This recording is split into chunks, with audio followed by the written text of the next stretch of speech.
Come with me for a DIY Harry Potter walking tour in the beautiful city of Edinburgh. Okay, so you can book to go on loads of these kind of tours, but you can honestly do pretty much all of it yourself for free too, so let's go. So the first stop has to be the Elephant House Cafe, aka the birthplace of Harry Potter. Sadly, it's currently closed, but this is where JK Rowling wrote the first book, so it's still a must-see. From there, you can take a quick walk over to Victoria Street.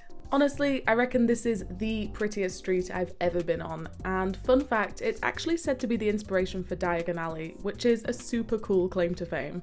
As you're walking down the street, make sure you stop in the Harry Potter shops. The Enchanted Galaxy has loads of cool merch. But the real star of the show is Museum Context. It's got 3 floors of official merch and photo ops, and it really just feels so immersive.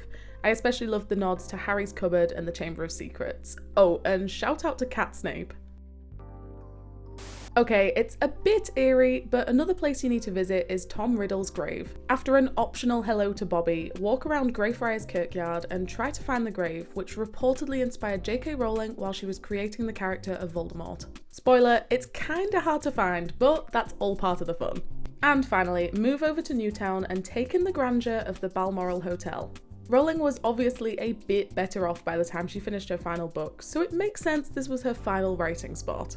So let us know, which of these places would you most like to visit?